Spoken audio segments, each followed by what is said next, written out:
Hi everybody! Today we're going to build a ruined temple that will serve as a centerpiece for your table or for a final boss battle. We're going to use similar techniques that those we use in the modular ruins video, so I recommend watching that video before this one. That being said, get your tools ready because we're starting. Alright, the first thing we will do is to create a base for a ruined temple using the same techniques as those we used in the video on how to build hills, which you can check out there.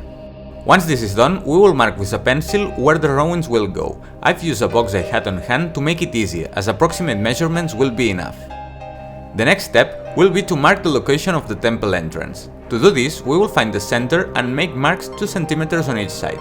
Then we will do the same with the edge of the hill, this time with greater width, to mark where the access ramp will go. Now I will use a texture roller to mark the tiles in the temple area. If you don't have one, don't worry, you can mark it by hand by practicing grooves with a knife and then enlarging the cuts with a pen.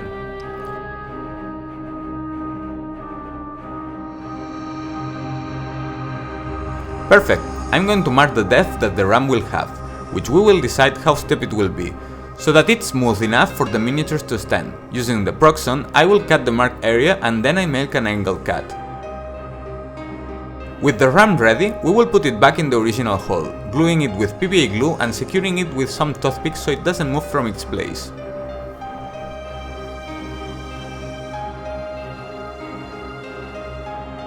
Let's begin with the actual construction.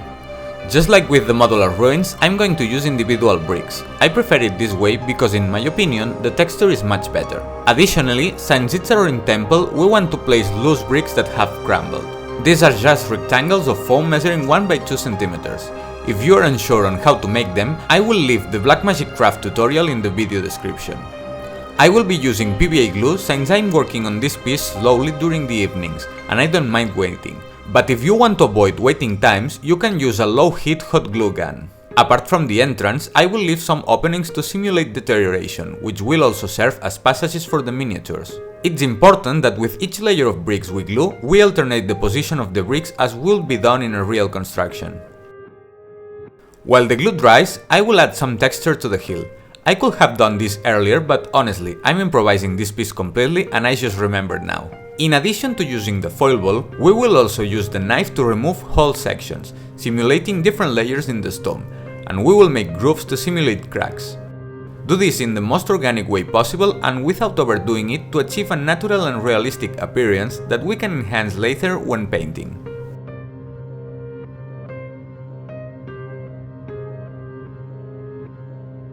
Now it's time to use my shifting lance pilar jig. I'm going to make several columns and then cut them in half, leaving one side completely flat so that I can glue them to the ruined walls. We place the pillars in their positions and mark with a pencil on the base where they will go later. And it's time to continue placing bricks. I will leave some other gaps to simulate windows and place small piles here and there so that the piece looks more ruined and worn. Some walls are turning out a bit crooked, but I'm not interested in correcting it as it seems like they are about to collapse this way, contributing to the abandoned look I'm aiming for with this building. With the glue dried, it's time to place the pillars. The first step will be to give them some texture with the foil ball and make some cuts with the knife to make them look cracked. Then we place them in their positions and cut off the parts that protrude from the wall. I'm not going to throw anything away as we will glue the leftover parts to the ground, as if the columns had broken and the top part fell to the ground.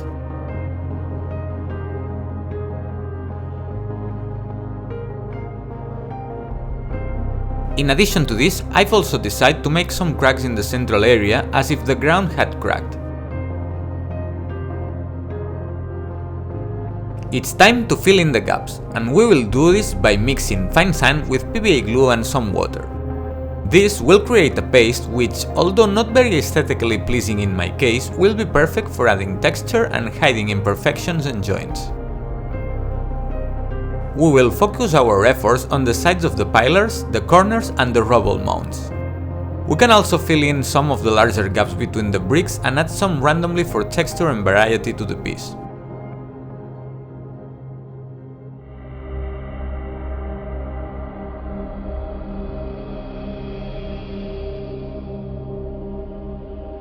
While the sand dries, I'm going to cover the entire surface except for the tiles with PVA glue. We will spread it evenly with an old brush and sprinkle sand on the top. First, coarse sand, especially on the edges of the construction, and then fine sand until the layer of glue is completely covered. After this step, we will need to let it dry overnight and then turn the piece over onto cardboard or a box to remove any excess sand that hasn't stuck. Once this is done, we will be ready to start painting.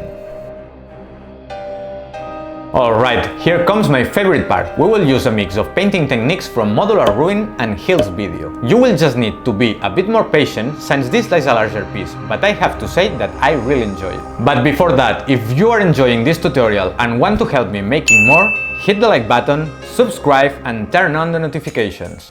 As always, the first thing we will do is to apply a primer coat. We will use a mixture of black acrylic paint and PVA glue, although you can also use Mod Podge if it's available in your area.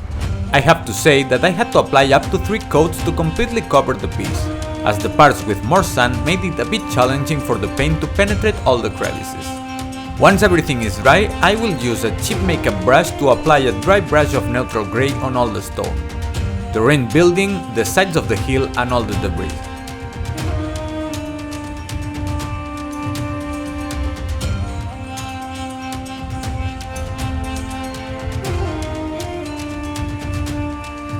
Now, to create a good undertone that simulates moss and the passage of time, I'm going to prepare 3 inks, 2 greens and 1 brown by diluting paint in water.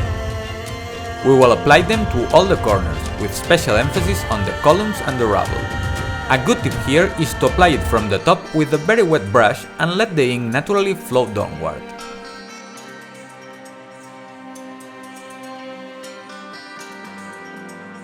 While the ink finishes drying, we will paint the earth with dark brown. It's not necessary to cover 100%, but we do aim to cover most of the surface. When it dries, we will use a lighter brown for dry brushing all over the earth, highlighting the texture of the sand. Finally, we will do another dry brush, this time with very little paint on the brush, which we will apply gently for the final highlight. We are back with the inking. To give a realistic effect to our hill, we will use 4 inks this time, the same 3 we used for the ruins and 1 dark red. We will apply them all over the stone, paying special attention to all the parts we cut during the crafting process, making these details stand out even more.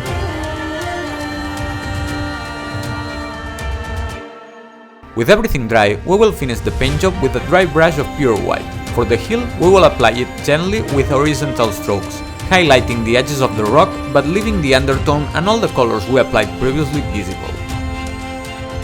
For the ruins, we will try to highlight the edges, aiming for the texture of the fine sand we glued on to stand out, as well as the edges of the bricks. It's important not to use too much paint, as we can always add more, but it's not as easy to remove it. As a final detail, we will prepare some flock by using static grass, tea, PVA glue and a little water. We will apply this mixture with an all stiff brush on the edges of the construction, between the tiles and among the crumbled bricks and columns. And once everything is dry, we are done. Project finished.